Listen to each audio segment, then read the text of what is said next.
Tuppence? Tommy!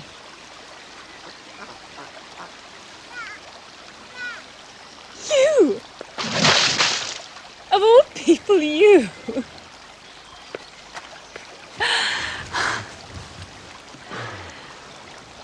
Ducks. Of course. Oh dear, oh Bean. Your mom? Yes, 2 months ago. You? 5 months ago. Gratuity? Spent. Oh, Tommy. Oh, no, old thing, not in riotous dissipation. No such luck. Cost of living, you know.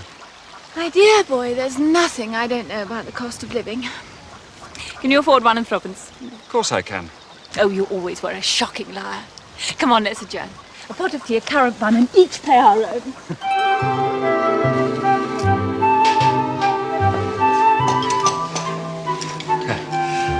Anyway, there I was, in that wretched hospital, coming out of the anaesthetic, and there you were. Wretched nurse. Oh, I thought you were an angel. I thought you were dying. You looked awful. You looked exactly as you'd looked all those years before. Up a tree. In an orchard, chucking apples down to the rest of us.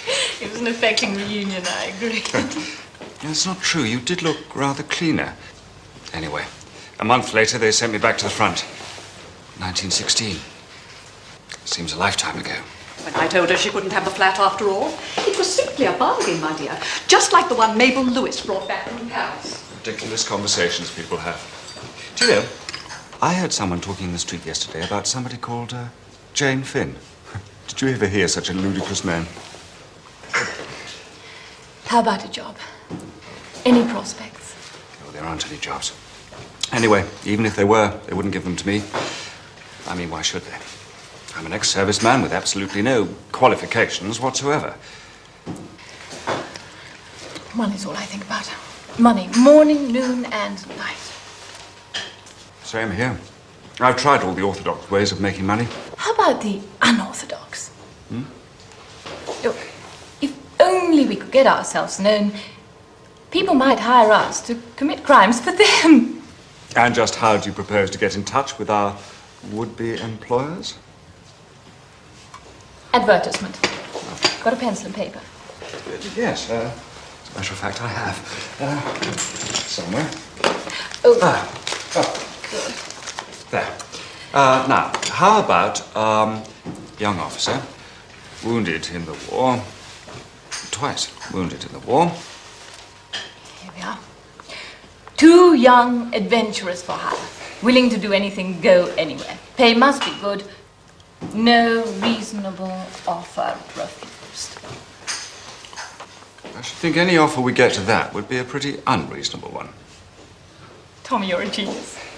That's much more chic. No unreasonable offer refused.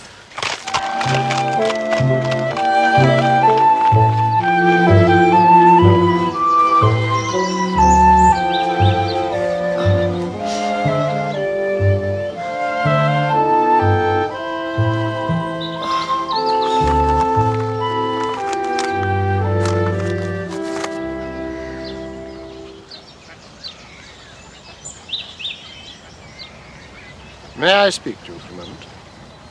If you're going to make a nuisance of yourself, I warn you I shall scream. I mean no disrespect, but I happened to overhear part of the conversation you had with the young gentleman in the tea rooms. You did? I think I may be able to help you. Is that the reason you followed me here? It's the only reason, I assure you. Whittington's the name. If you will call upon me at my office tomorrow morning at 11 o'clock, I will lay the details of my proposition before you. £100 down and all expenses paid. That is my proposition. And the nature of the work? Shall we say a pleasure trip? Where to? Paris. Oh. What could be more delightful than to turn the clock back a few years? A very few, I'm sure. And re-enter one of those pensionnats de jeunes filles that Paris abounds in. Finishing school? Of an informal nature. For how long? That depends. Possibly 3 months. You would have to go in the character of my ward, and I should have to insist on absolute secrecy. And there are no other conditions? None whatever. Oh, surely you're not going to refuse. It's a very liberal offer, Miss... Finn. Jane Finn. Very clever young woman, but not very wise. Now, who's been talking? Rita? Rita? No, Rita knows nothing about me. I should advise you not to play the fool with me. How much do you know? Very little indeed. Well, how much do you want? Money? Well, I presume this was intended as a blackmail. Or is it something else that you're after? Come in.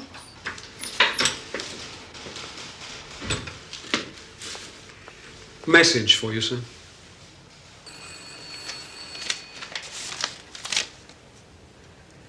Thank you, Miss Brown. You may go. Come back tomorrow at the same time. I'm busy now. There's £50 to be going on with.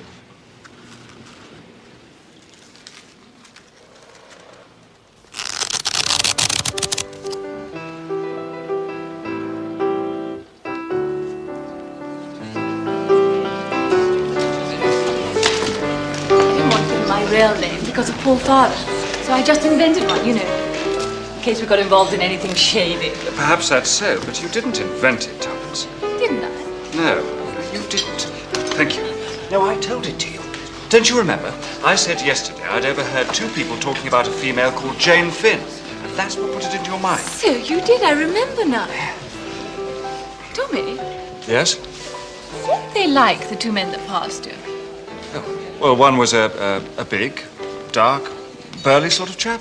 Quite handsome, I suppose. Do you know, I think that's him. How extraordinary, that's Whittington. And what was the other one like?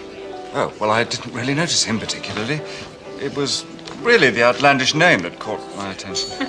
And people say coincidences don't happen. Tuppence, what is this going to lead to? Who knows?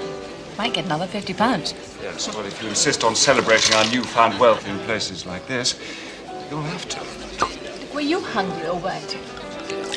Hungry. Well then. But seriously, Tuppence, this man, Whittington, he was, angry, you say? Very. Yes, and likely to be more so tomorrow. You can't bluff him forever, you know. You're sure to slip up. Sooner or later. Where's your spirit of adventure gone?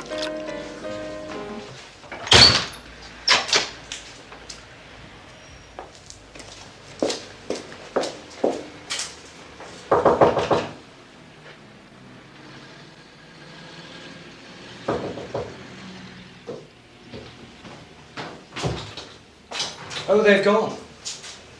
Gone? Yesterday afternoon. Company being wound up, they say. Thank you. I suppose you don't have Whittington's address? I'm afraid I don't, miss. They left rather suddenly.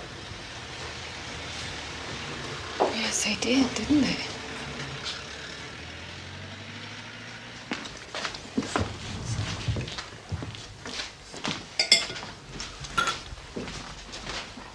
Cheer up. Can't be helped. That's where you're wrong. This isn't the end, you know. It's just the beginning. Tuppence, the man has vanished. It can't be the beginning of anything. Have a bun. I don't want a bun. Tommy, don't you see? If they're scared enough to run away, then there must be a lot in this Jane Finn business. Got a pencil? Oh, not again. We're going to get to the bottom of this. We'll be sleuths in earnest. There's no one left to sleuth. That's why we'll have to start all over again. Wanted. Any information respecting Jane Finn? Oh, it's the waiting I can't bear. Well, the advertisement only went in this morning. Sometimes, Thomas Beresford, you're irritatingly logical. Oh, look, what's that? What? There, in the grass. Oh. Someone must have lost it. Rather pretty, isn't it? Yes, it is pretty. I suppose we ought to hand it in. It's not worth anything. How can you tell? Cheap class. I'll take it as an omen that our luck's about to change. It had better. £5 won't last forever. Tuppence, have you thought? Supposing there are no replies. To an advertisement in the Times? They'd be ridiculous.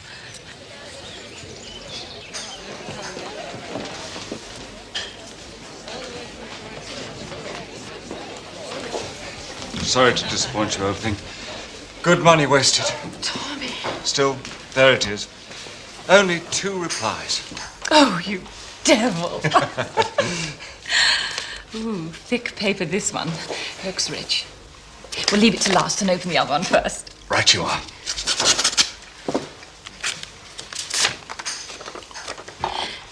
Dear Sir, referring to your advertisement in this morning's paper, I may be able to be of some use to you. Perhaps you could call and see me at the above address at 11 o'clock. Yours truly, A. Carter, 27 Carshalton Gardens. Plenty time to get there if we go by taxi. Plenty of time to get there if we go by tube. Oh, it's from the Ritz. Dear Sir, re your advertisement. I should be glad if you would call round somewhere about lunchtime. Yours truly, Julius P. Hersheimer. Oh, I like the sound of Mr. Hersheimer. Lunchtime frequently leads to free food. But first, Carshalton Gardens.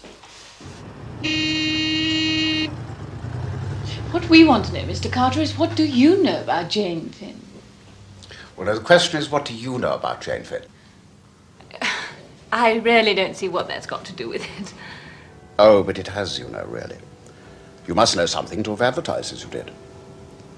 So suppose you tell me. We couldn't do that, could we, Tommy? I dare say the little we know won't be any good to you, sir. But such as it is, you're welcome to it. Tommy? Do you know who I am? Recognized you at once, sir. Saw you in France when I was with the intelligence. Fire ahead, Tuppence. I suppose it started, really, when Tommy and I bumped into each other. And when we got there, Whittington had vanished. So we advertised. Yes, I see. Well, you're a curious young couple, if you don't mind my saying so. Well, if it's adventure you want, how would you like to work for me? All quite unofficial, you understand. But expenses paid and moderate salary. What should we have to do? Go on with what you're doing now. Find Jane Finn. Yes, but who is Jane Finn? In the early days of 1915, a secret treaty was drawn up in America, at that time a neutral country. It was dispatched to England for certain signatures by a special messenger, a young fellow called Danvers. Danvers sailed for England on the Lusitania. He carried the precious papers in an oilskin packet which he wore next to his skin. It was on that particular voyage that the Lusitania was torpedoed and sunk. And in the few moments during the launching of the boats, Danvers was seen speaking to a young American girl. Nobody actually saw him pass anything to her, but he might have done so. And when his body was eventually washed ashore and identified beyond any possible doubt, the oilskin packet was missing. And that girl was Jane Finn? We think he entrusted the papers to her, believing that she, as a woman, would have a greater chance of bringing them safely to shore. But Jane Finn vanished. And the treaty? It seems that the treaty was not destroyed at all, and has assumed a new and deadly significance. Its publication now would embarrass our government, strengthen the possibility of a general strike. General strike? Which would in turn lead to revolution in this country and the danger of a war in Europe. Who in their right minds would ever... Well, we don't know that this man is in his right mind. He's spoken of, quite simply, as Mr. Brown. And you think he has the treaty? We think he has knowledge of it. And if he got it, would certainly make use of it. And Jane Finn? Maybe dead, for all we know. But I don't think so, because the curious thing is that they are now trying to get information about the girl from us. Whatever for? What does Mr. Brown want? Supreme power for himself of a kind unique in history. You know who it is, sir? There are no clues at all as to his real identity. Even his own followers are unaware of it. And he's one idiosyncrasy. He never plays the principal part. But whenever we've come across his track, he's there, somewhere in the background. Maybe as a clerk or waiter or cabman. Once it was even a clergyman. And always, the name is mentioned. Brown. In Whittington's office. The clerk, he was called Brown. Can you describe him? Just ordinary. You know, like everyone else. The invariable description of Mr. Brown, an unassuming sort of chap. But I must warn you both. You'll be pitting yourselves against a formidable organization. And the business side of it. Funds within reason, detailed information on any point, but no official recognition whatsoever. How much? Tuppence. Shall we say at the rate of 300 a year? Each. Each. Tommy, pinch me. I can't believe it's real. Yes. We're not dreaming. We've got a job. And what a job. Oh, the joint venture has really begun. Funny how it makes you hungry. Everything seems to make you hungry. Well, it must be nearly lunchtime. Julius P. Hersheimer. We didn't tell Mr. Carter about him. Well, there's nothing much to tell, not till we've seen him, but we'd better take a taxi. Now who's being extravagant?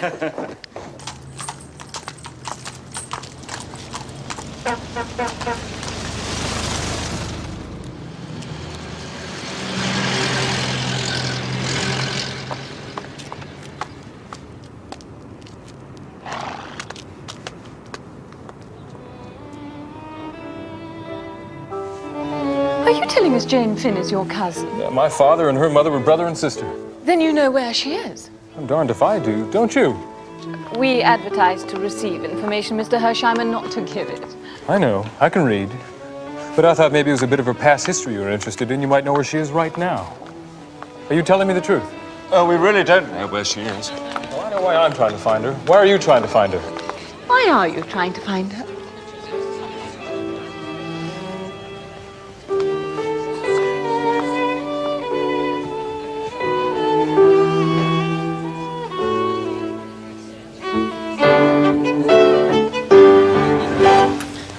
When they were young, our parents were real close.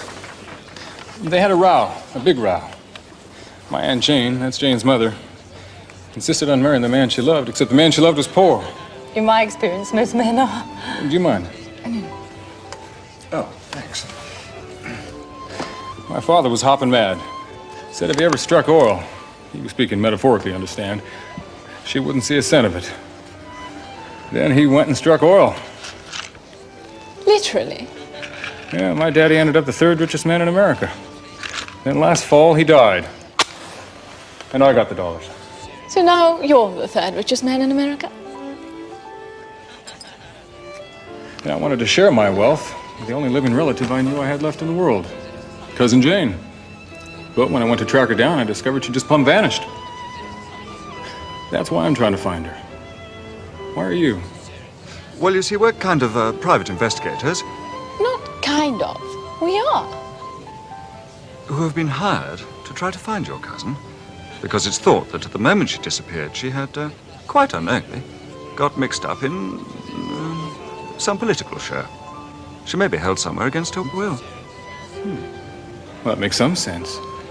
Whenever I've tried to start a line of inquiry, I've been turned away. Scotland Yard, they were civil enough. Even sent a man around this morning to pick up her photograph. Quite an unassuming sort of chap. You don't happen to remember his name, do you? Yes, I do.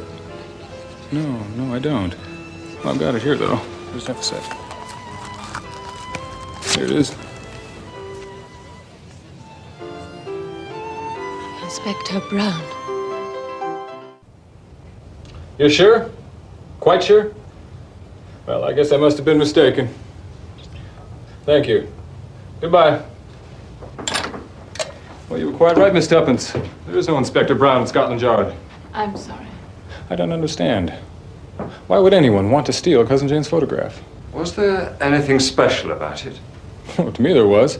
As far as I know, it was the only photograph of her in existence. Now what do I do? We're going to have to tell him. It isn't fair. I agree. I'll tell him. You book us in. Won't the government find that a little excessive? The government? Hey, wait a minute. What are you two? He said funds within reason. Yes, I'm not sure that within reason covers the Ritz. We're keeping in touch with Jane Finn's only living relative.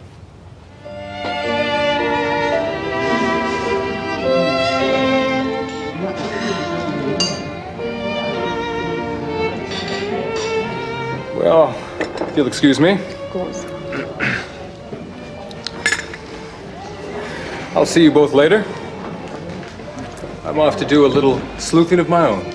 My colleague and I will confer. Facts known, facts to be ascertained, and then we'll map out a plan of campaign. Oh, good. Good. Make yourselves at home. Thank you. I'd just like you to know. It's a real pleasure having you around. I didn't know nice millionaires existed. Money hath charms. Now let's concentrate. To begin with, what do we have to go on? Absolutely nothing. Wrong. We have two distinct clues. Have we? First clue. We know a member of the gang. Whittington. I'd recognize him anywhere. I don't call that much of a clue. Never mind. Clue 2's much more promising. It better be. Rita. The name Whittington mentioned. I know you're proposing a third advertisement. Wanted female crook answers to the name of Rita. No, I am not. I propose to reason in a logical manner. That man Danvers was shadowed on the way over, wasn't he? And it was more likely to have been by a woman than by a man. I don't see that at all. Well, it's obvious. Women and children first, and that woman, whoever she was saved. How do you make that out? Well, if she wasn't, how would they have known that Jane Finn still had the papers? There's something of the simplicity of the truly great mind about you, Tubbs. Thank you. Now there's a chance. I admit it's only a chance that this woman may have been Rita. And if so? We've got to hunt through the survivors of the Lusitania till we find her. We must have walked halfway round London these past few days, and all we have to show for it is 1 Frida, 4 Marys, and a couple of Berthas. I'm beginning to feel discouraged. I like things to happen quickly. You must stifle this longing for vulgar sensation, Tubbs. Remember, Mr. Brown is all he's reported to be. It's a wonder he's not even now done us to death. Yet here we are unscathed. Perhaps he doesn't think it's worth bothering about. Well, we'll just have to show him, won't we? Who's next? Mrs. Vandermeyer. Number 20. Right, Mrs. Vandermeyer. Here we come. Christian name? Margaret, sir. M-A-R-G-A-R... No. G-U-E. Marguerite. I see, French. Actually, on the old voting register, we had her down as Rita Vandermeyer. She's mostly known as Rita, but Marguerite's her real name. So she says. Thank you. Thank you very much. Goodbye. Did you hear? I know a thing. I feel the same. It's so lovely to think of things and then for them to really happen.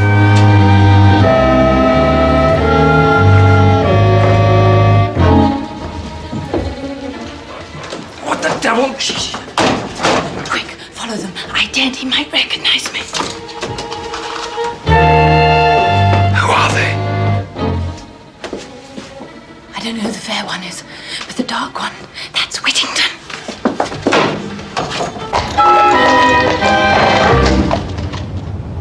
Waterloo, and hurry.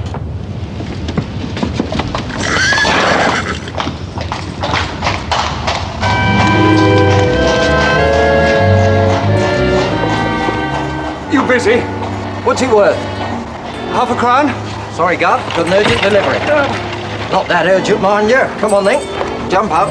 Follow that hansom cab.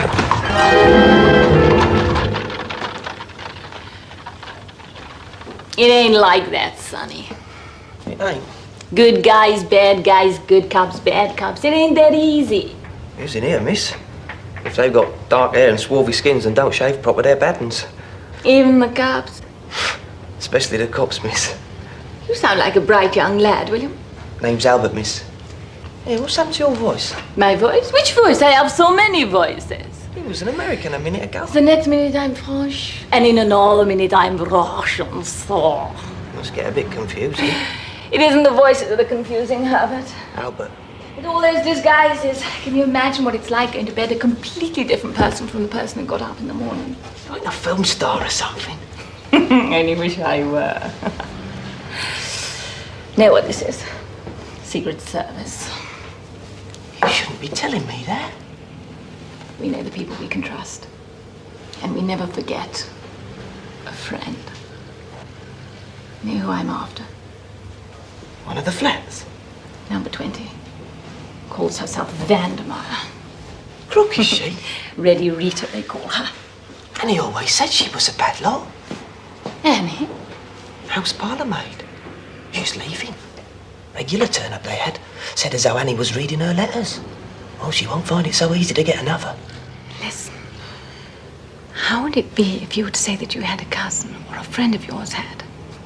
It might suit the place. You leave it to me, miss. I'll fix the whole thing up in 2 ticks. Oh, good lad. I'll see you tomorrow morning, 11 o'clock. Oh, in disguise. Au revoir.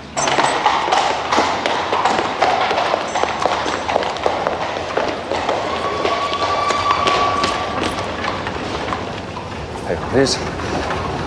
Thanks.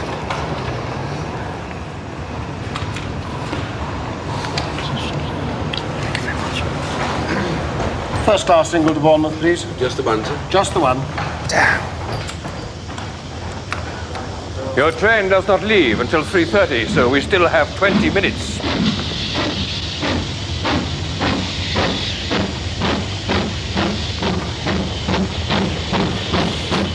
Single Bournemouth, please. Third class. Thanks.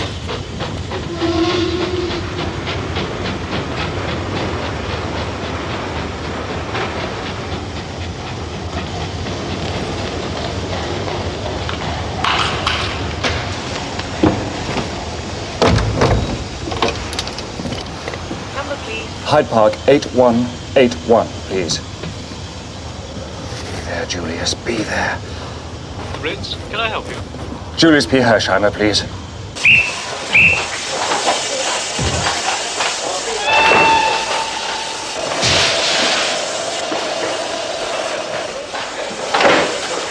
Oh, your British traffic beats all description. Right, which one's mine? Whittington, that tall dark chap. Get into the carriage now. Here's your ticket. I can only afford third class, I'm afraid. Oh, run, man, run!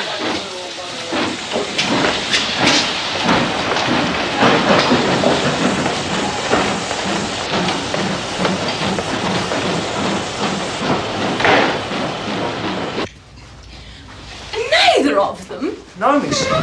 Mr. Beresford hasn't been seen since he left with you this morning. He might have wired or something. Oh, open that, will you, please? And Mr. Hersheimer. Well, he had a phone call about 3:10, and then he just left. Oh, that really is too mean of them. Here am I, bursting with news, not a single soul to tell it to. Men really are very unreasonable, Harry. Name's Henry, miss.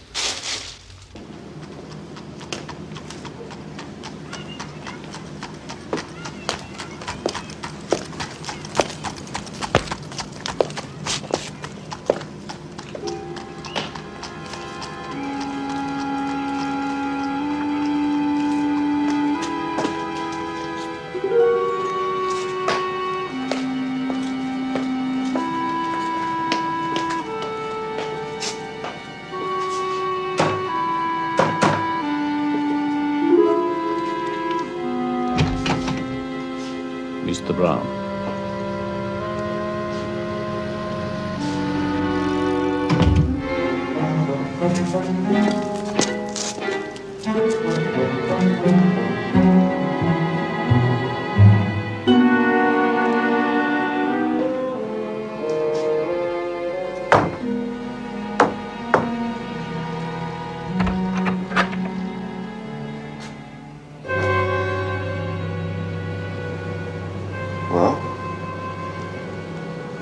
Mr. Brown? Second door on the left, upstairs.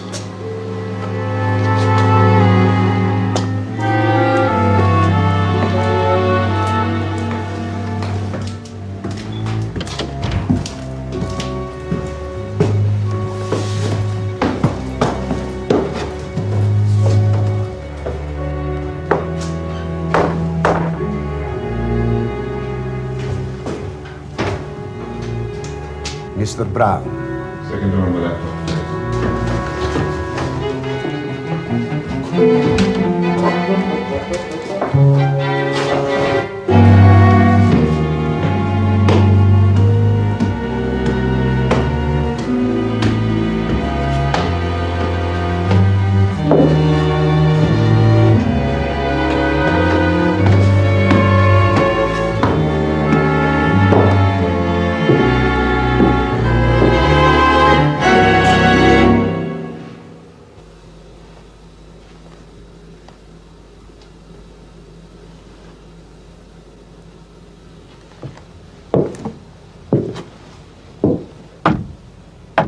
Enter.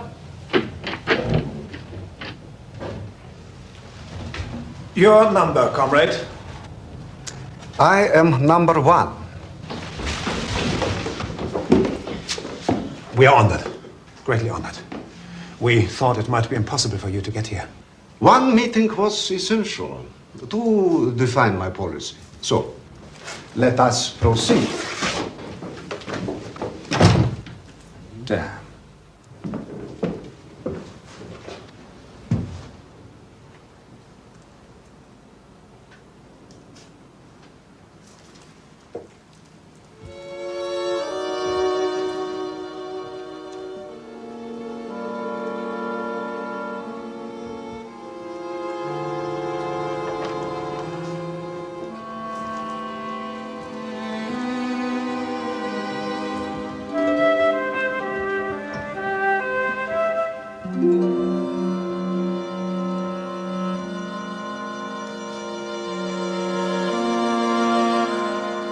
Now, in the matter of a loan to an English newspaper, you have arranged the details satisfactorily, Boris? I think so. That is good. An official denial from Moscow will be issued if necessary. And the date? The 29th. That is sooner than we planned. Information reached us from Mr. Brown that the government plans to change the law. We had to move quickly. I understood there was a certain document in existence. That is so. If that document were placed before the labor leaders, the result would be immediate. They would publish it, broadcast throughout England, and declare for the revolution without a moment's hesitation. The government would be broken, finally and completely. Then what more do you want? The document itself. It is not in our possession. No. But you know where it is. Only one person, perhaps, and we are not sure even of that. Who? A girl. A girl? And you have not made her speak. Where is this girl? She is... How did you get into this house?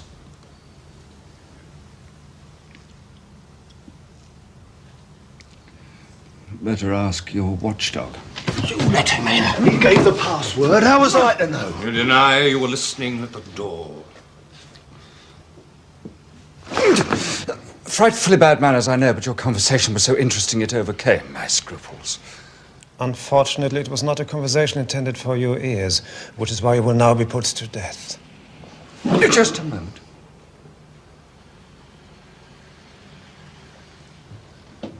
I ask you, do I really look as though I thought there was the least chance of your killing me? Now ask yourselves why I am so confident.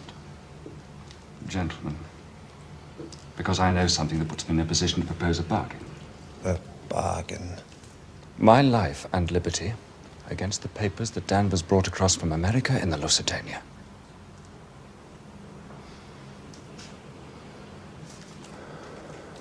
Danvers. I see, you've got these papers. But you know where they are. Well, I do believe I know where to find them. And may I also remind you, gentlemen, that your big day, the 29th, is less than a fortnight ahead.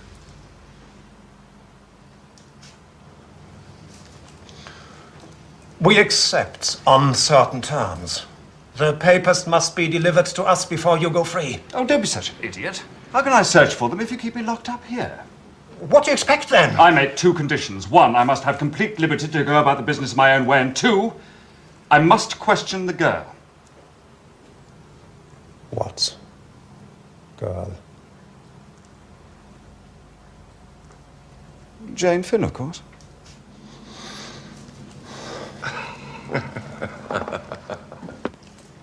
I wonder, my friend, if you know as much as you would have us think. See this door? We're right outside. Just remember that.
Is the patient ready now, nurse? Yes, certainly.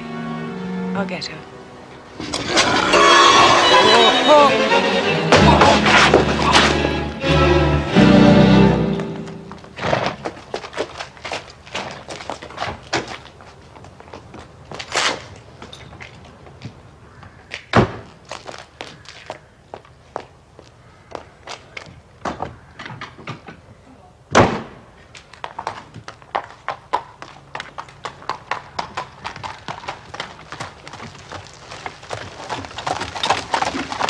Apart from the havoc that you wreaked in the shrubbery, none of your own bones are broken. A slight sprain, but nothing serious, provided you put no weight on it. You mean I can't move? Precisely. But don't worry, you'll be up and about again in a couple of days. Well, I sure am sorry, Mr. Doctor. Dr. Hall. This is my nursing home. Julius P. Hersheimer. Glad to meet you, Doc. Well, I guess you might be a little curious as to what I was doing up that drain pipe. Well, it had occurred to me that the explanation might be of diversionary interest. Well, you see, Doc, it was like this. I met this girl, this very special girl, you understand, on the boat coming over. Well, she took to me, too, I could tell.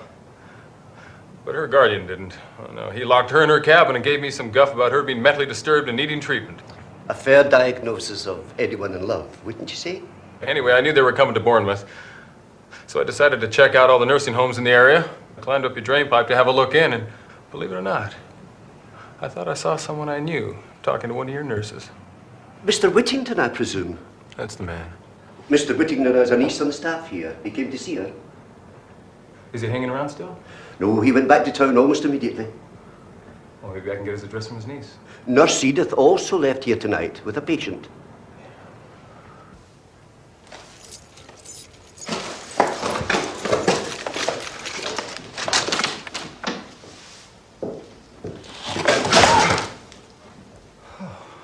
I'm so sorry. I thought you were a friend of mine. Breakfast at last. What little I'm about to receive, may the Lord make me truly grateful. No, no, please don't go. Not yet. I just want to ask you something. Are you Jane Finn? My name is Annette, monsieur. Français? Monsieur parle français? Not for any length of time, I'm afraid. Annette. Have you heard that name before? I have heard people mention it, monsieur. Who mentioned it? I must go. They will be waiting for me.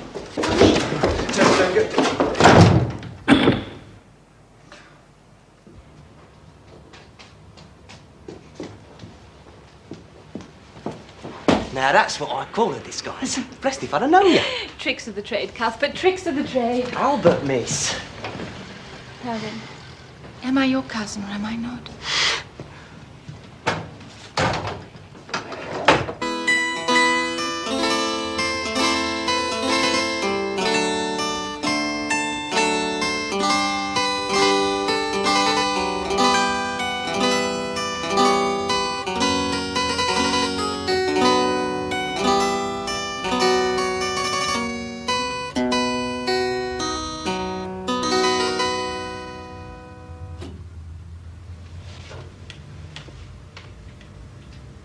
You may sit down.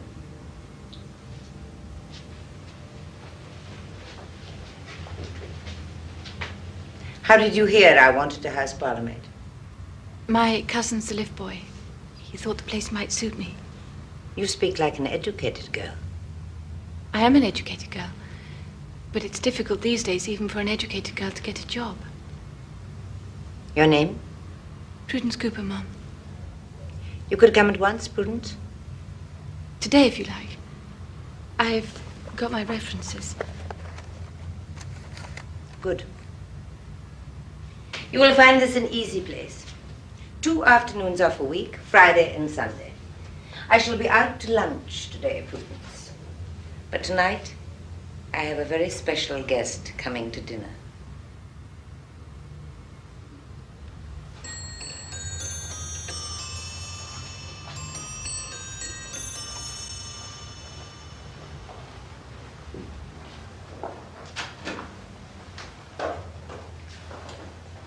She is new, the girl. She came today.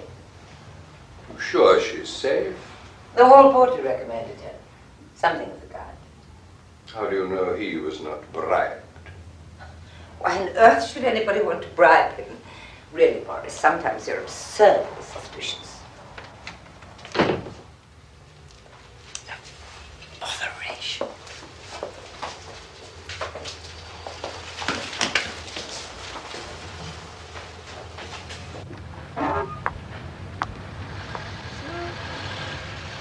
You exaggerate. I do not exaggerate.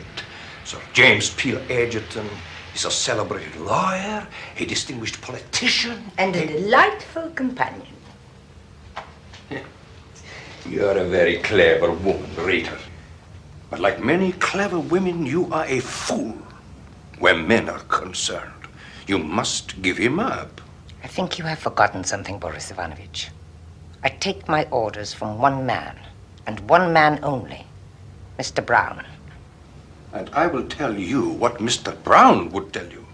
That Peel Edgerton has studied crime as no other man in this country has studied it. He can smell a criminal. You fancy you can deceive him? I do not need to deceive him. I'm a beautiful woman, Boris. That is Sir James' only interest in me. Do not. Besides, he is extremely rich. Money. That is always the danger with you, reader. Money. I believe you would sell your soul for it. My soul, Boris. How very whimsical of you. I believe you would even sell us. You're quite safe. It would take a much richer man than Sir James to pay the price. Shall we go into dinner?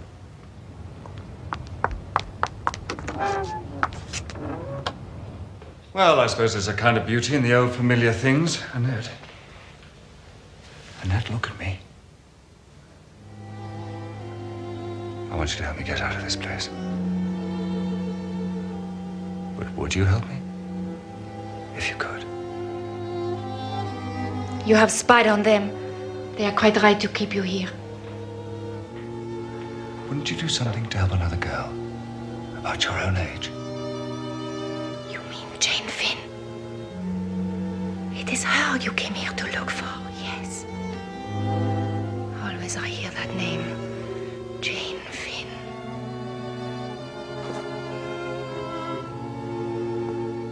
Then you must know something about her. I know nothing. Only the name.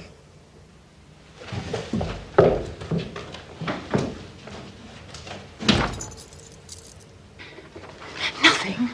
Not a word from either of them. No, miss. I found the little fella like you told me. Oh, Billy. Henry, but he says there's still nothing. It's nearly 2 whole days. I won't conceal it from you, Will, but I'm worried. And mind you do, these stairs were an absolute disgrace yesterday. What? Oh, yeah. Right, what happened again, miss? Promise you. Morning, Sir James. Good morning, Albert. You're new here, surely. Yes, sir. Not been doing this sort of work long, I imagine. Nurse, perhaps? Yes, sir. Good place here, would you think? I hope so, sir. But just remember, there are always other good places. And sometimes a change does no harm. But I've only just started.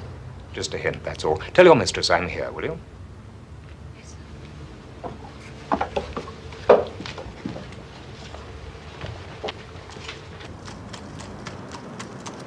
Dear Mr. Carter, I'm really worried. Tommy has disappeared. I saw him last 2 days ago when we saw Mr. Whittington and another man coming out of... Just where have you been? I'll explain all that in a minute. Miss Tuppence, those darn fools downstairs would have that Beresford hasn't been seen since Wednesday. Is that true? Don't you know where he is? I haven't had one word with him since we split up at the depot. Depot? Waterloo. What on earth were the pair of you doing at Waterloo? Beresford gave me a call, said he was trailing 2 crooks. Morris and Whittington. Yeah, the big one was mine, the one you bluffed. Beresford shoved a ticket into my hand and told me to get aboard the cars. He said he was going to sloop the other one. You don't know anything at all about this? I know a little. Boris, whatever his name was, dined at Mrs. Vandermeyer's last night. Mrs. who? Rita Vandermeyer was on the Lusitania with your cousin, Jane Finn. And she tried to befriend her. And I'm working in her flat as a parlour maid. You mean you're a menial? I'm a special agent pretending to be a menial. Do you think this Boris is likely to come back to this flat again? Well, I don't know. He might. Well, we'll just have to be ready for him. Look, I'm going to buy a car, dress up as a chauffeur, and hang about outside. You don't think that might be a trifle conspicuous? Well, that's just a chance we'll have to take. Oh, Miss Tuppence, what kind of car would you like?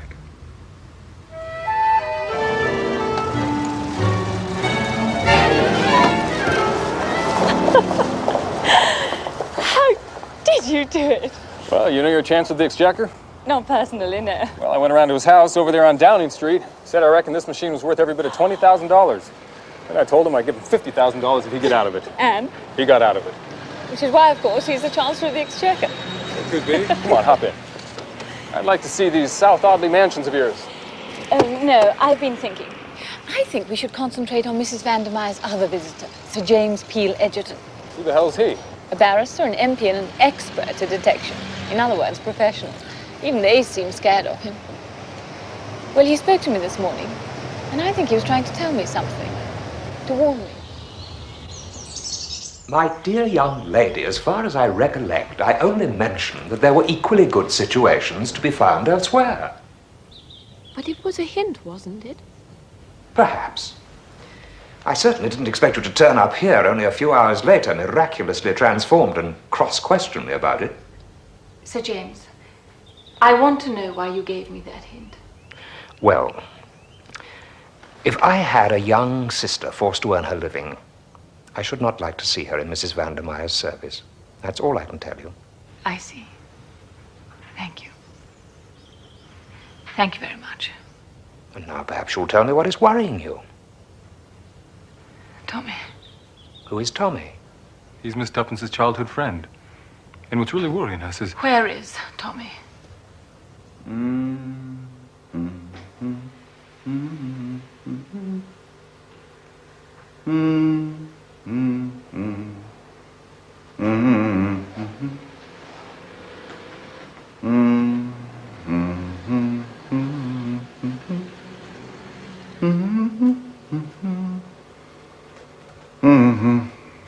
You've done extremely well so far. But it's rather too bad of, what do you know him as? Carter, I think you said. Mr. Carter, to pitchfork you into an affair of this kind. We can only hope that your friend Tommy is still alive and that we can find him. But how? Through Mrs. Vandermeyer, the one person who in all probability knows where he is. She'd never tell us. I think I can promise you that she will tell me. And if she won't? We could try bribery. She likes money. Well, that's where I come in. I was wondering where you came in. Jane Finn is my cousin. Ah. And you can count on me, if needed, for $1 million. Mr. Hersheimer, that is a very large sum. Well, I don't think these are the kind of people you can offer sixpence to.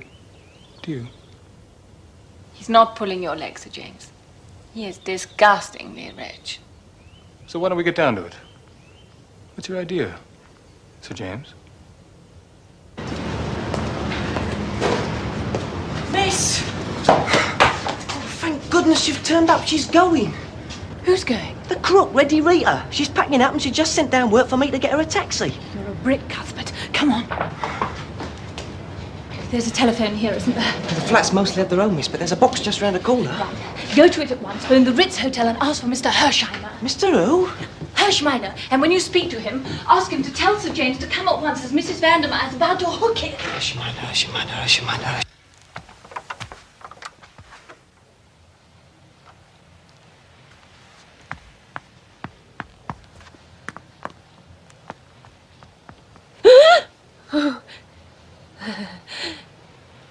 I've got toothache, Mom, so I thought I'd better come home and have a quiet evening. You'd better go to bed. I'll be all right in the kitchen. You little fool. Do you think I don't know?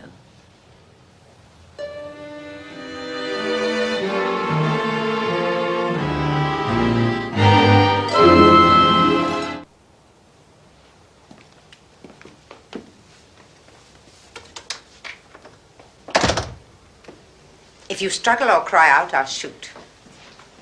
Sit down. Put your hands above your head. And if you value your life, don't move them. You're clever. I'll say that for you. I had no suspicion at all. But I think we know where we stand now. Wouldn't you agree? What's that? Something to make you sleep. You're not going to poison me, are you? Perhaps. And then again, perhaps not. Then I shan't drink it. I'd much rather be shot. I refuse to be killed off quietly. Do you really think I want a hue and cry for murder out after me? It's a sleeping draught, that's all. It's poison. I know it's poison. No, please don't make me drink it. Stop snivelling. You'll wake up tomorrow morning none the worse. You swear it? I swear it. Very well.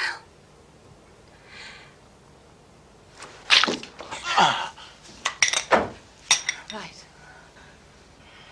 I think we know where we stand now. Wouldn't you agree? Supposing we sit down. Our present attitude is ridiculously melodramatic. No, not on the bed.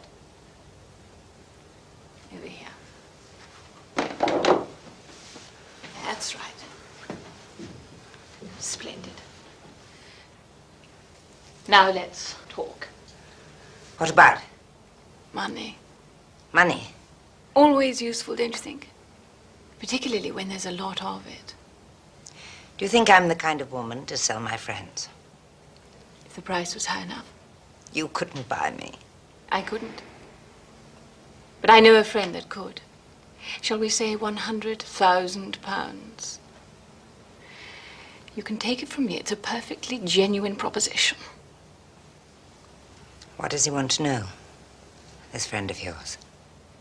Where to find Jane Finn. You do know. Oh, yes, I do know. What's that? What? Someone's listening. How could there be? You don't know him. Him? Who? Mr. Brown, you mean? Forget about Mr. Brown for a minute. And think about £100,000. He'll never let me get it. You don't know him. He's... Oh, Julius. Brandy, quickly. It's her heart, I think. No, not there. In the Tantalus, in the dining room. The second... Oh, don't bother, I'll go myself. Mr. Hersheimer, would you open that window?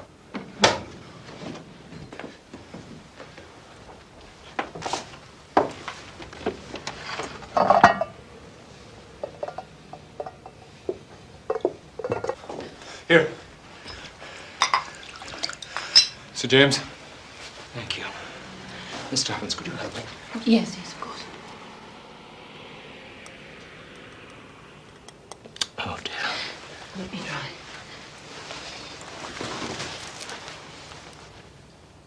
Drink it. It's only brandy, I promise you.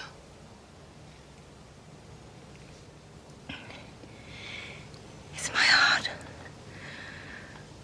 I mustn't talk. All we can do now is to let her rest. Can we get her onto the bed?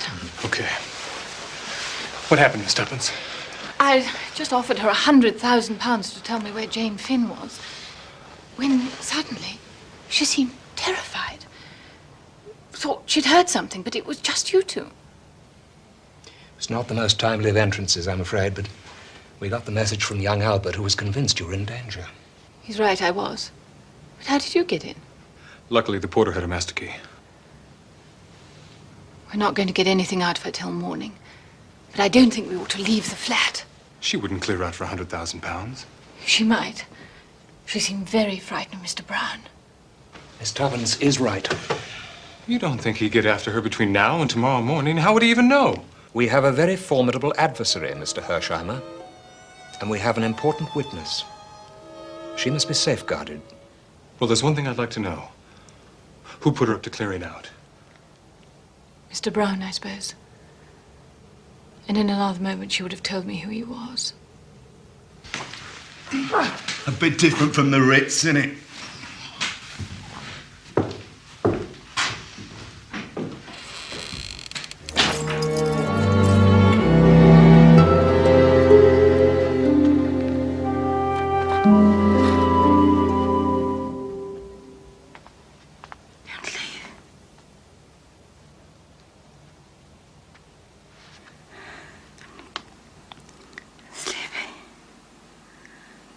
So tired.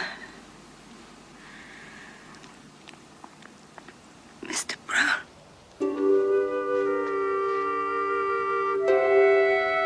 I shan't leave the flat. I'll sit up all night.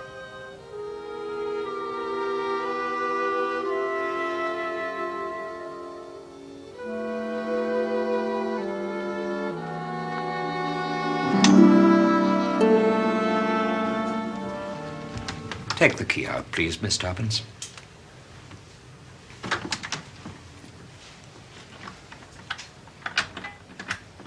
And lock the door.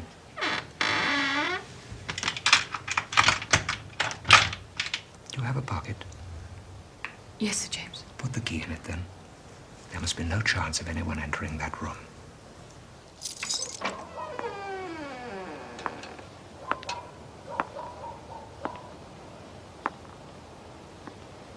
Leave him, Annette. I just wanted one last look at him. You have tied him up so well. Annette! Je viens. Dormez bien.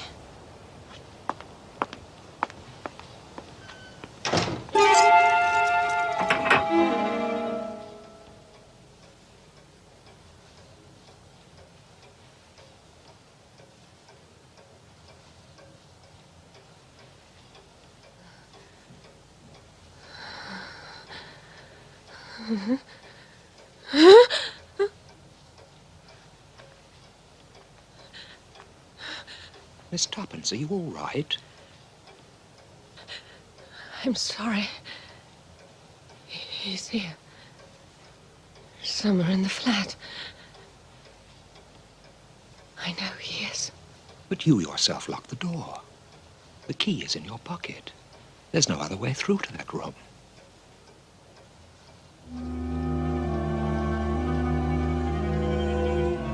Mr. Brown is here. I can feel him.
Good morning, Mrs. Vandermeer. I've brought you some tea. Julius, would you open the other curtains, please? Mrs. Vandermeer.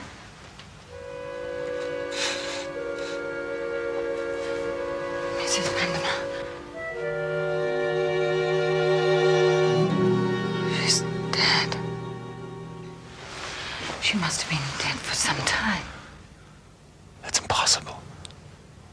No one could have got in. She's on the point of betraying Mr. Brown and she dies. Is it only chance? But how? That is what we must find out. In the meantime, we must send for a doctor. But before we do, is there anything in this room that might be of value to us?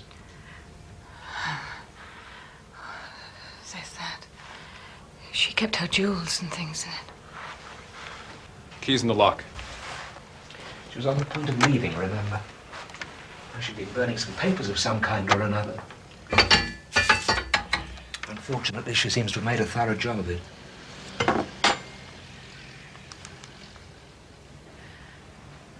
Anything? Nothing. It's empty.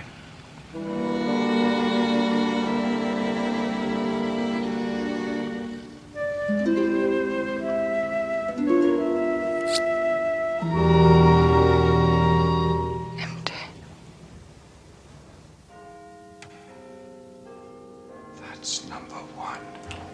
Yes, Comrade Kremenin. Who is he, sir? Well, by many, he's believed to have been the real author of the Russian Revolution. But he didn't arrive in this country till yesterday.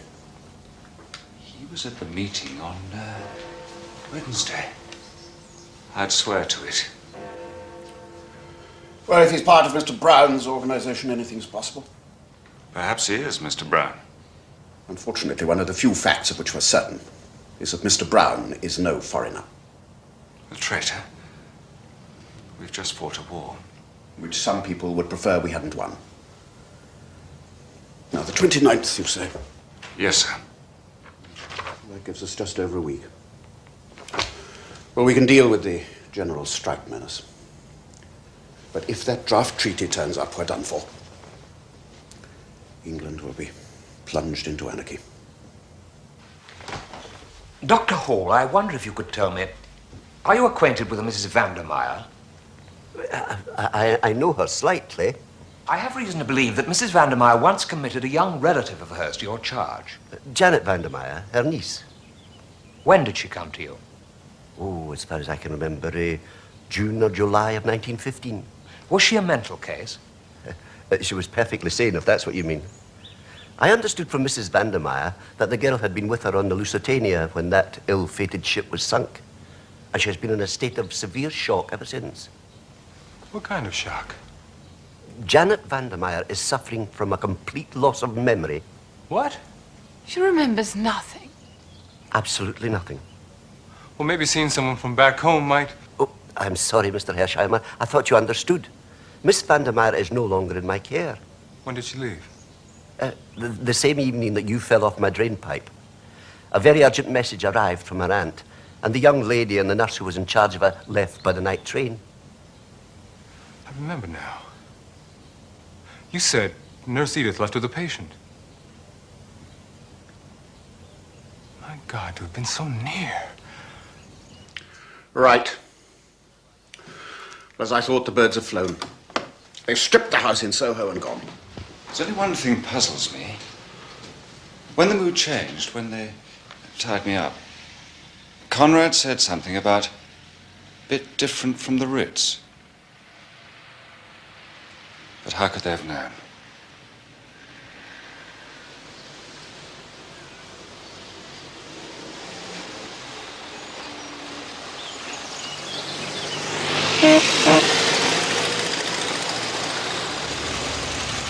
Stuffins, do you think I'm ever going to find Jane? Of course you'll find her. How long can you live on dreams? That's what I'm asking myself. I've half a mind to go back to the States right now. You can't. We've got to find Tommy. Oh, I clean forgot Tommy.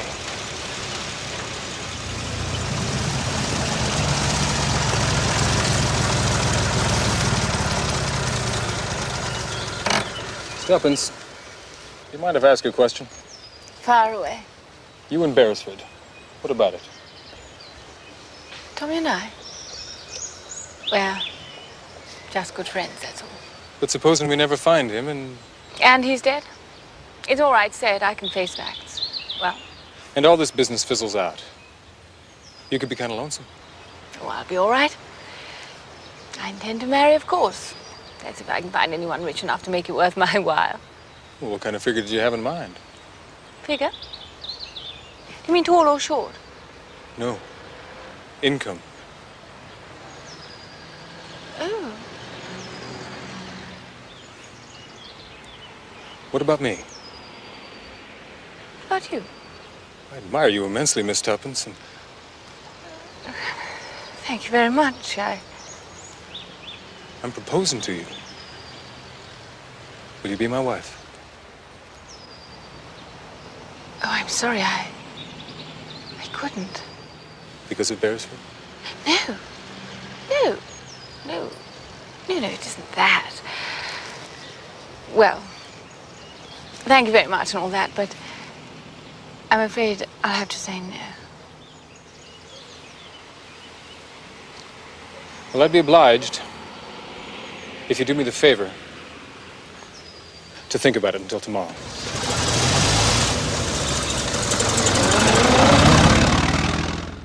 It's an intriguing request. What are old friends for except to help one another? As you've helped me many times in the past. You're looking tired, Anthony. I've just had the Prime Minister on the phone. These are grave times. 6 months ago, a general strike would have seemed inconceivable. But not now. Now it's a reality. So, your problem, whatever it may be, may provide a little light relief. What is it you're trying to find out? 3 weeks ago, a man's body was found near the docks in New York.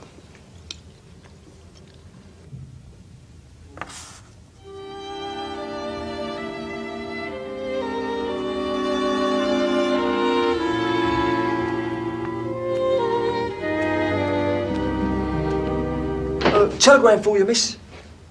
For me?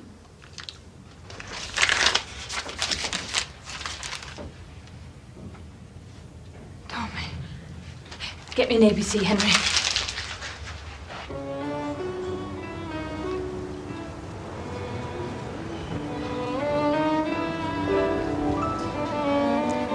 Taxi's waiting, miss. Where shall I tell him? Charing Cross.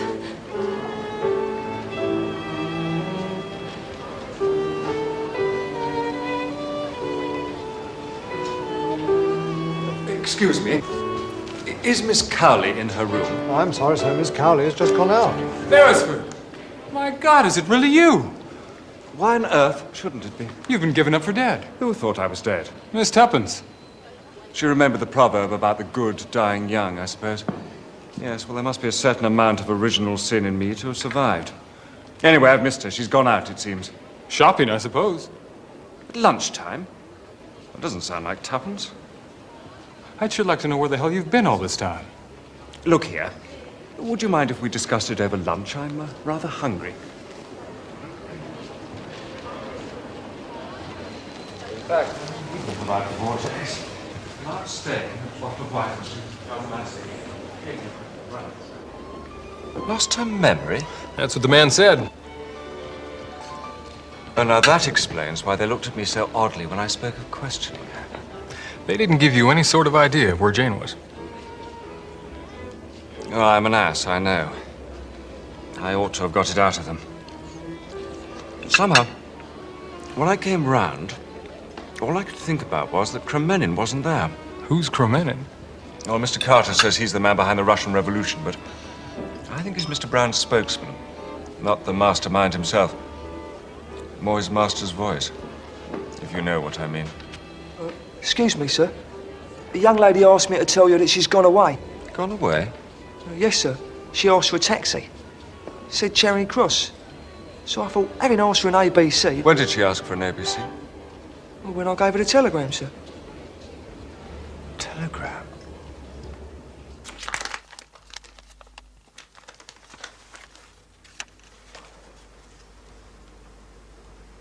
Come at once. Moat House. Ebury, Yorkshire. Great developments, Tommy. You didn't send it? Of course I didn't send it. Well, they've got her. Damn, they've got Miss Tuppence. Then we'll just have to get her back, won't we?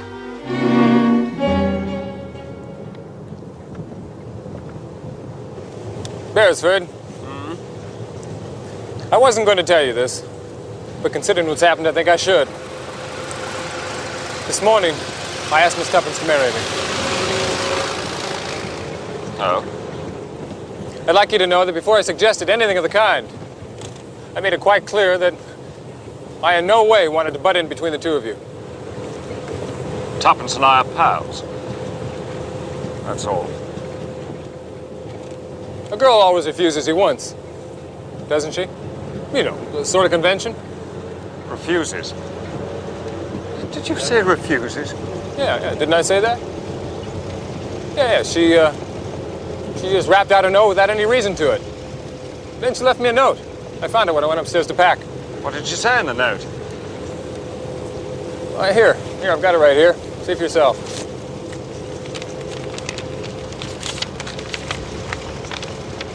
Dear Julius, it's always better to have things in black and white. I don't feel I can be bothered to think of marriage until Tommy is found. Let's leave it till then. Yours affectionately, Tuppence. I thought I'd let you know that I had my own reasons for wanting to find her. Thank you.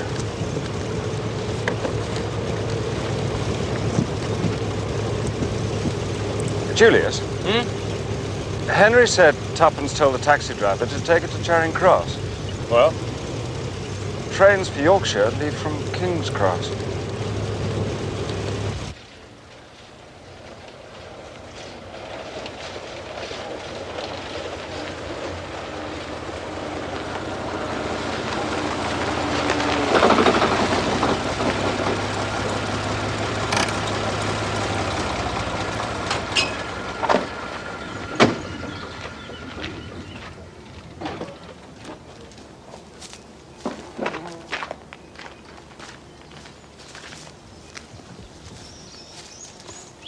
I don't think Miss Tuppence has ever been near this place. She must have been. This is the Moat House. There may be a caretaker or something. Caretaker? You've got to be kidding. Look around you. Who's been taking care of this place?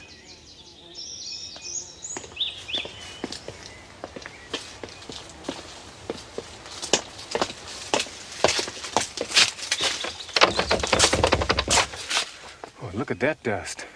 That's pretty thick. Not a sign of a footmark. Let's have a look round.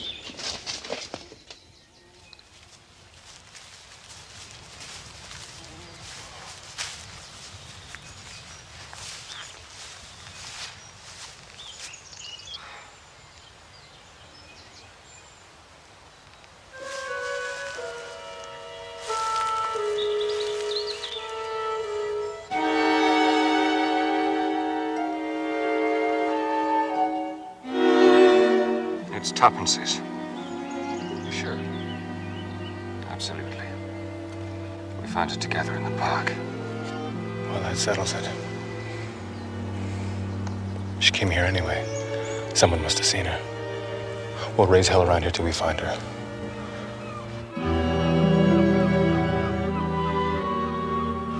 Do you realize we've been here for 2 whole days?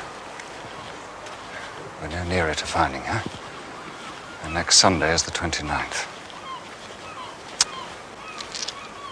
If we're going to get her back, we've got to do it before then. Her life won't be worth anything afterwards. We need help. Professional help. I'm going to do what we should have done when we first found the brooch. Go to Scotland Yard. What about Sir James? What about him? You said Tuppence trusted him. Well, I didn't say I did.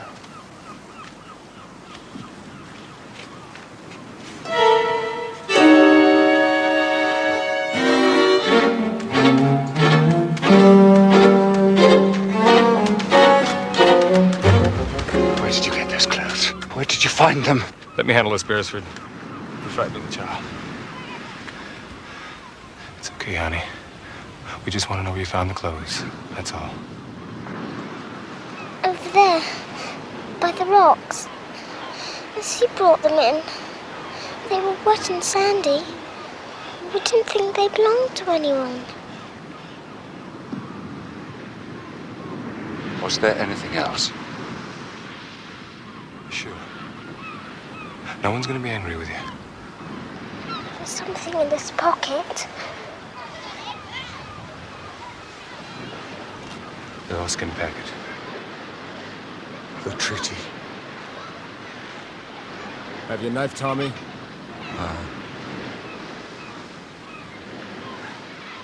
Yes.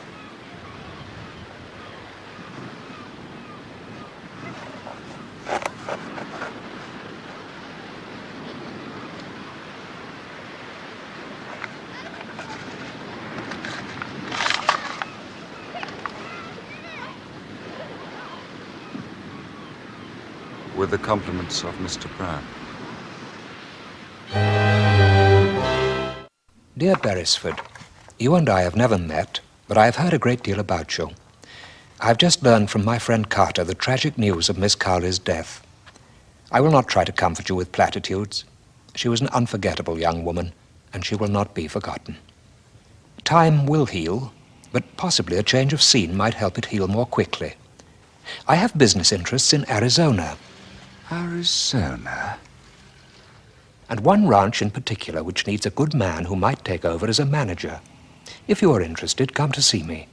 James Peel Edgerton.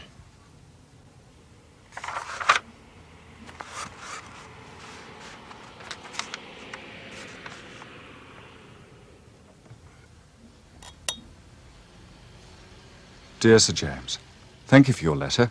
I appreciate the thought that went behind it, but I'm afraid I must stay here until I have found...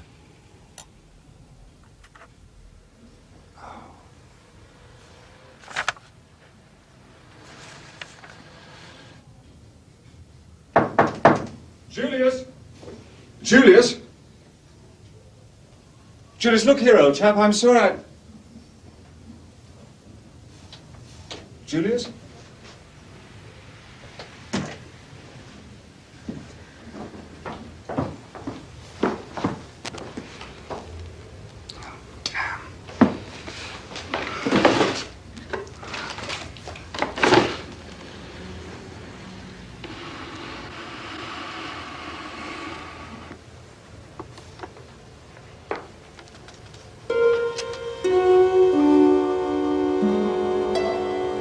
It was a photograph of Annette, the girl who saved my life. Young man, take my advice. Let others fight this secret battle. It's bad enough that one young life should have been lost. It would be unforgivable if there were two. Accept my offer. Go to Arizona. Concentrate on your own future.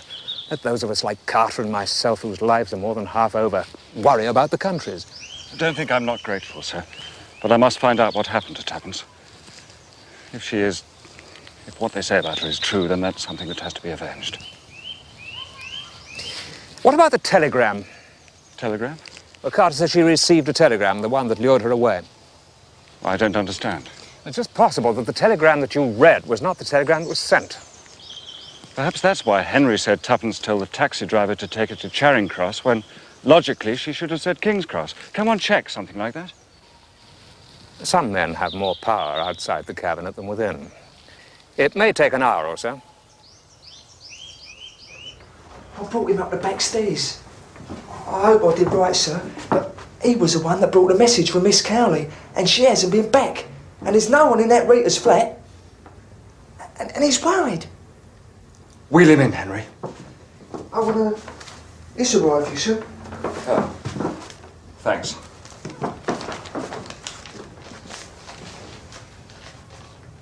Come at once. Astley Priors, Gatehouse, Kent. Great developments, Tommy. Good luck, James Peel Edgerton. Come in. Hello. Albert, sir. Albert, you knew Miss Cowley? She was going to recruit me, sir. Recruit? For the Secret Service, sir. Ah. The crooks haven't got her, have they, sir? I'm afraid they have, Albert. In the underworld? Oh, dash it all, in this world. Now then, I need a good man to rely on. Do you think you could invent a sick grandmother or something and get a couple of days off? I'm your man, sir. Excellent. Now, Henry, I'm going to write a couple of letters, but I don't want them delivered until Albert and I are safely out of the way. Yeah, I'm your man, sir. Dear Hersheimer, I've tried telephoning, but you were out. Something extraordinary has happened. I've been offered a job in Arizona, and in the present circumstances, I've decided to take it. I leave immediately. Goodbye, Tommy Beresford.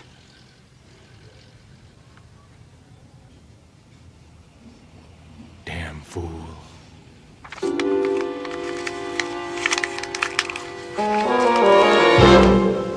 Oh, yes, about that body in New York. Couldn't get much, I'm afraid. Young chap of about 35, poorly dressed, face very badly disfigured. Still hasn't been identified. I could identify him. I can't prove it yet, but I could identify him. You're a devious animal. Sometimes I wonder why we get on so well. Old school friendships never die. True. Yes, I've always felt that if anyone was to run the elusive Mr. Brown down, it would be you. And you, my friend, will be the first to know, I promise you. Goodbye. Goodbye.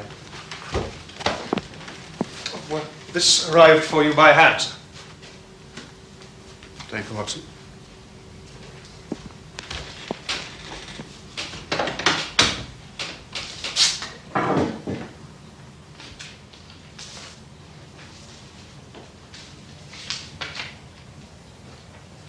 Dear Mr. Carter, something's turned up that's given me a jar. I think I know where the real Jane Finn is. And what's more, I've figured it out that Tuppence is no more drowned than I am. I'm going to try to find her. I've even got an idea where the papers are. The last's only a guess, and I may be making an awful ass of myself. But anyway, I enclose it in a sealed envelope for what it's worth. I'm going to ask you not to open it until the very last moment. Midnight on the 28th. They're desperate to get hold of the treaty, you see. And if they thought that the papers had been recovered by us, Tuppence's life won't be worth an hour's purchase. One last thing. Please have that house in Soho watched, day and night. Yours, Thomas Beresford.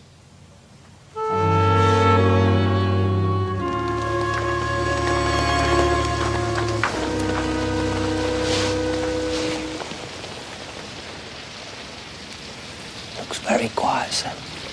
Yes, too quiet. I shall have to draw the enemy's fire. You stay here. Just watch. Wish me luck. Good luck, sir.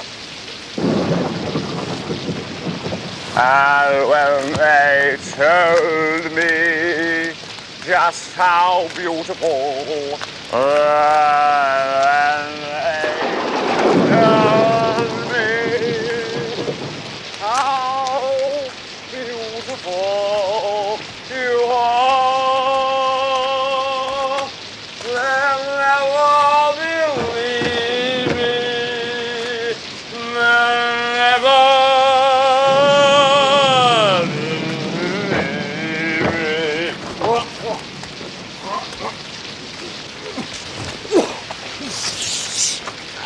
Now go back to whichever pub it was you've just crawled out of. And while they was running you off, somebody opened the window and chucked this out. It was wrapped round a paperweight.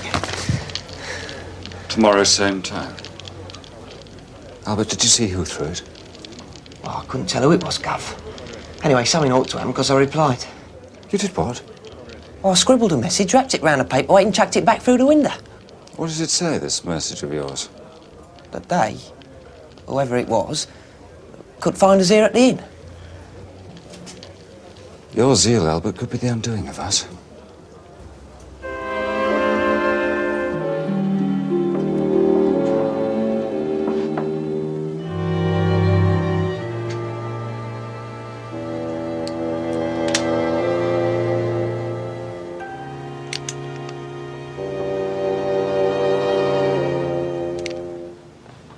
Well, this is a geezer, sir. Take this to the gentleman at the inn. He will give you 10 shillings. Dear Tommy, I knew it was you last night. They're taking us away this morning. I heard something about Wales, Holyhead, I think. I'll drop this on the road if I get a chance. Yours, Tuppence. We found us, sir. What about my 10 shillings? Here's a bob. It was a very short note. Thanks very much, sir. Anything the matter, sir? How do you spell Tuppence, Albert? Tuppence. Yes, that's how she spelled it. Now look at this. Twopen. That's not right, is it, sir? Someone's made a mistake. And I know who. This is an outrage. Do you mean to kill me? You needn't worry, Kremenin. I'm not proposing to kill you. Yet. If you're reasonable, that is.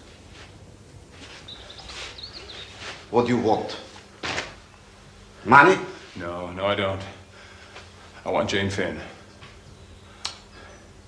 I have never heard of this Jane Finn. You'll tell me now, and I mean now, where I can find her. I dare not. You ask an impossibility. Afraid, huh? Of whom? Mr. Brown? He would kill me. Well, glad to hear it, because that makes two of us. I'm going to count to 5. And if you let me get past 4, you needn't worry too much about Mr. Brown.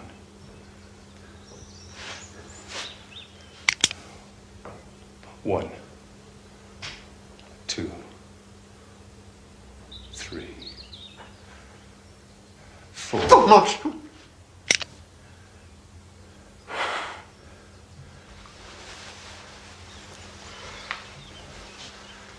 I will do as you wish.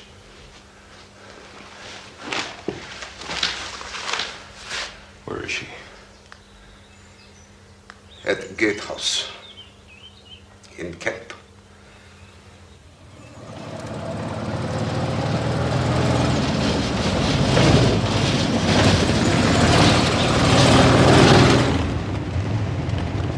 Now listen to me.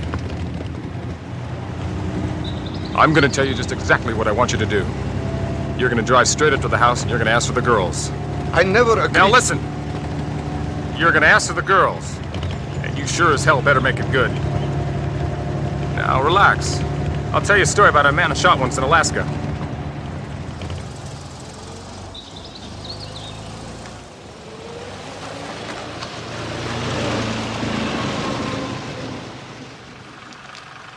What are you doing here? Bring down the girls at once. There is no time to lose. Well, surely you know the plan? The plan has been changed. We have been betrayed. The girls at once, it is our only chance. You have orders from him? Should I be here otherwise? Hurry!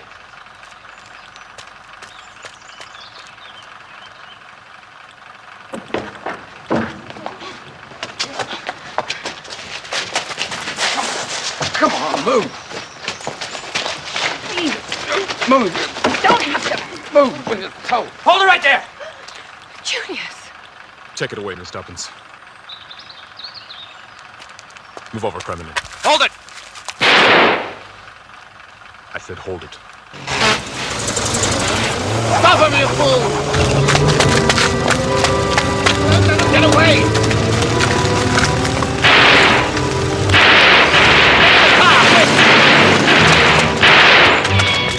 Are you all right, Miss Tuppence? Of course I am. Where's Tommy and who's this? Tommy's on his way to Arizona. Doing what? Tommy thought you turned up your toes.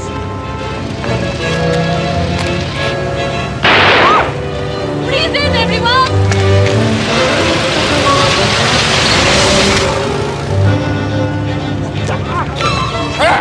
Let me present Monsieur Crummonet. I persuaded him to come in this trip for the sake of his health. They know I have betrayed them. My life won't be safe an hour in this country. My advice to you is to make tracks for Russia, and fast. Hold up, Miss Tuppence.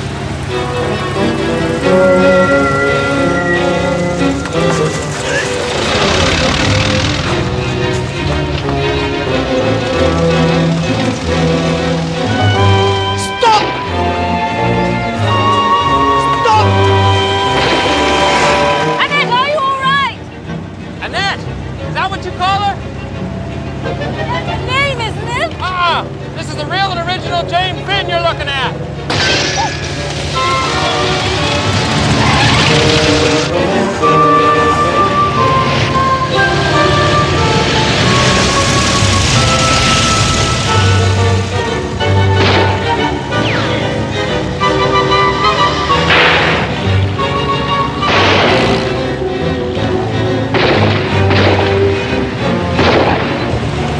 Let me out! It's me they're after!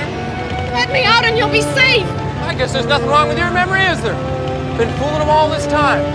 Well, you listen to me, Cousin Jane. I've come all the way over here to Europe to try and find you, and sure as hell, I'm not going back without you.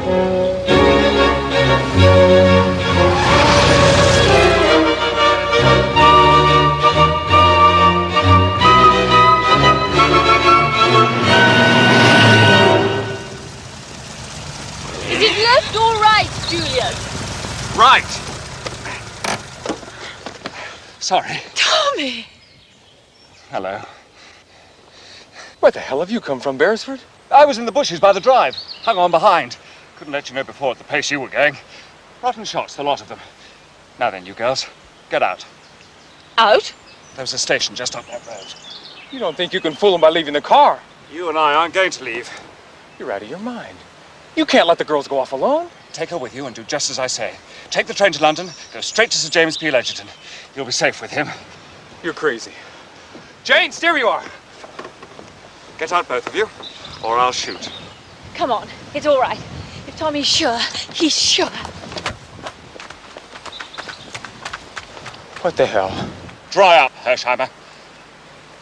I want a few words with you.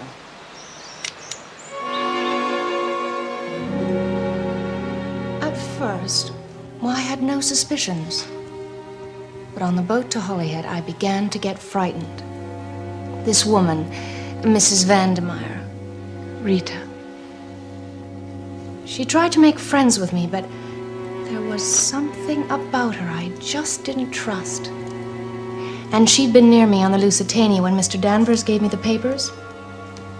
I ripped open the oilskin packet, took out the treaty. There were only 2 pages of it, and slipped it between the pages of a magazine.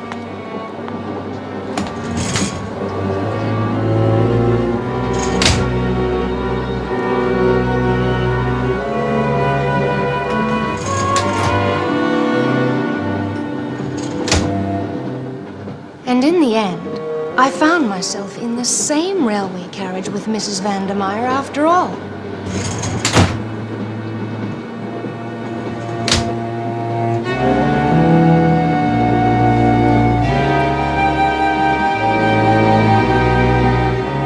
After a few moments, I began to feel uneasy.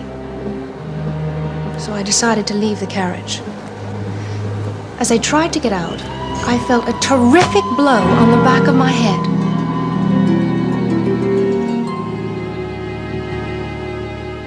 When I came to, I was lying on a bed in a dirty, squalid room with no windows, and I could hear 2 people talking. One of them was Mrs. Vandermeyer.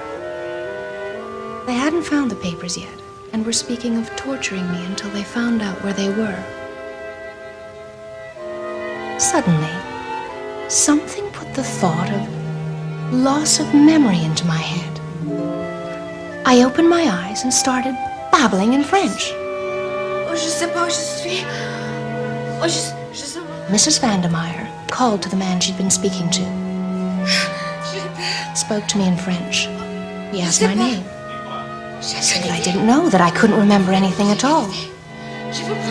Suddenly, he took hold of my wrist and began twisting it. I don't know how long I could have got on, but luckily I fainted. Mrs. Vandermeyer was sweet as honey to me. She told me I'd been in shock and was very ill, and then she left the room. I saw my coat lying on a chair.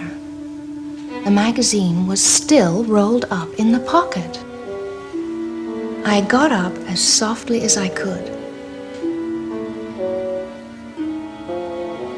Very gently, I took hold of one of the pictures in the room.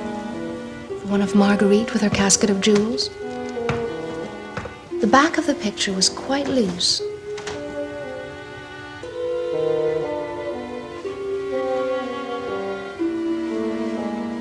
I took the treaty out of the magazine and slipped it between the picture and its backing.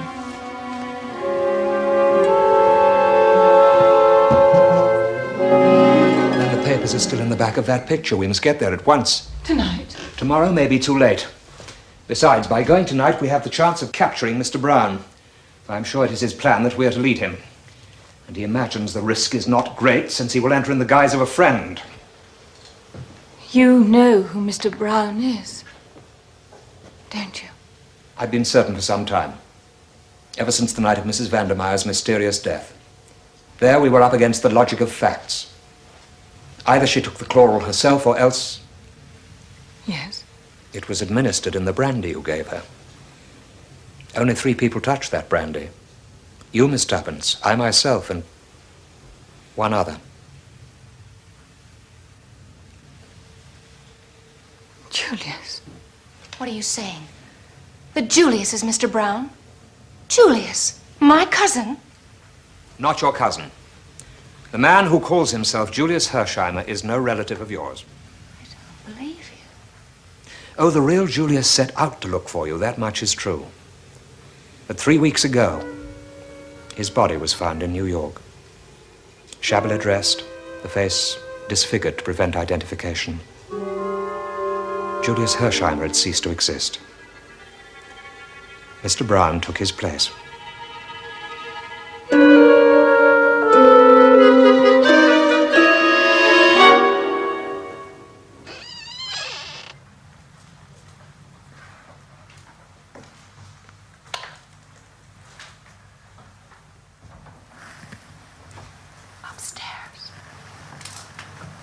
No one has come into the house so far. The police are quite sure of that. Anyone who attempts to enter after us will be arrested straight away.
Yes.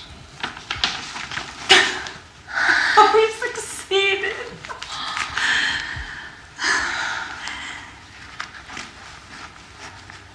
It was in this room that our young friend was confined for so long, was it not?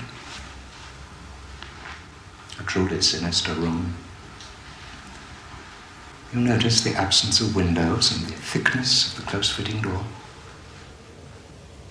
Whatever took place in here would never be heard by the outside world. You scent danger, Miss Tuppence. So does Miss Finn. You feel, as we all feel, the presence of Mr. Brown. In this house? In this room.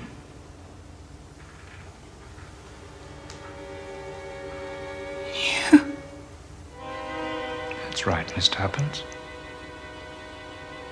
I am Mr. Brown. You said just now we had succeeded. I have succeeded. The draft treaty is mine. And in 2 days' time, this country will be mine. But that is madness. Absolute power? Is that so mad a dream? Many men have had that dream. I shall be the first to realize it. You'll never get away with it. People trust me, my dear. You did. Your friend Tommy did. The only one who didn't was the American, and he will soon be dealt with. And us.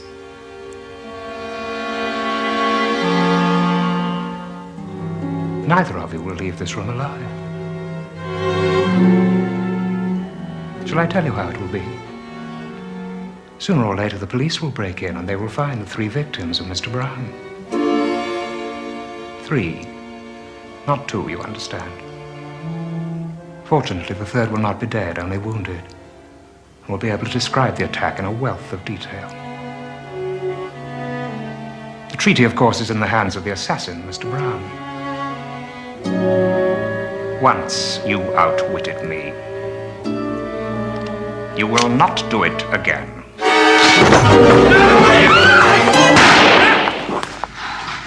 You.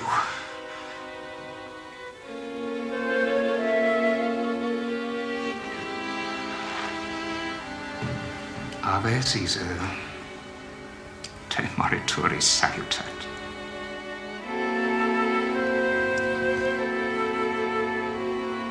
Well,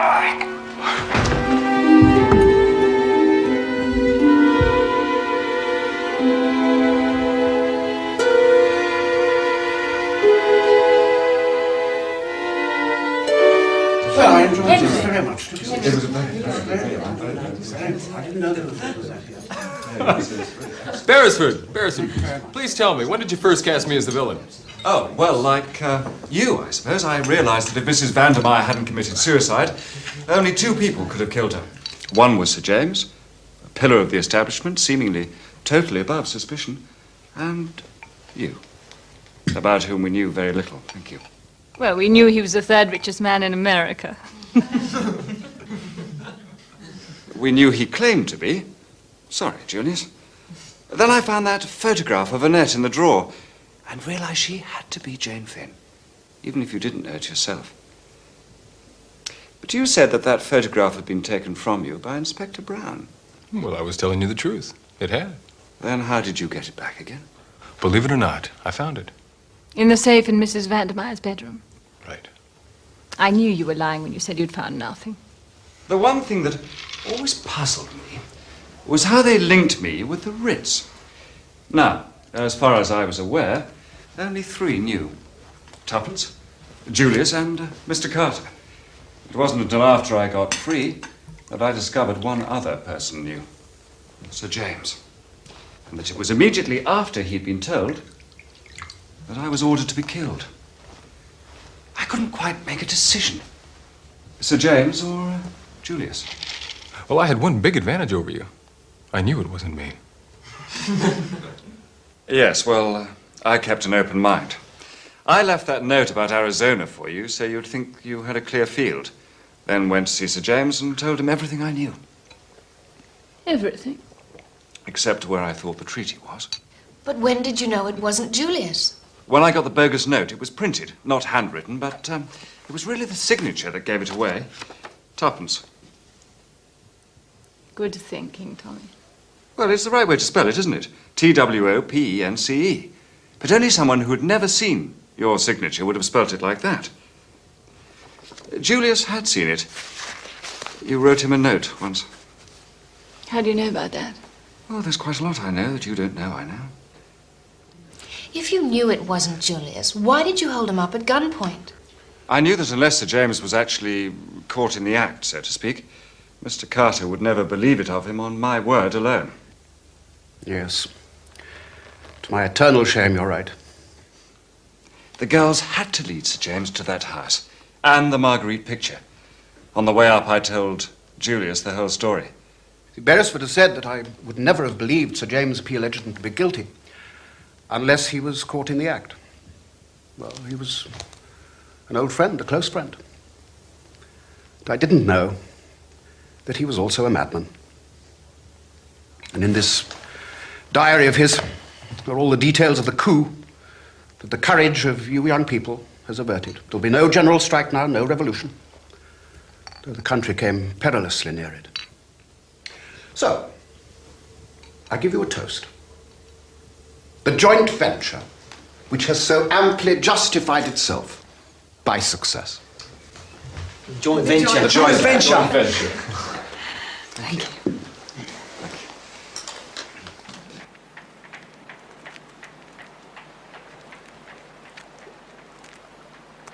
Rather fun, wasn't it? Rather.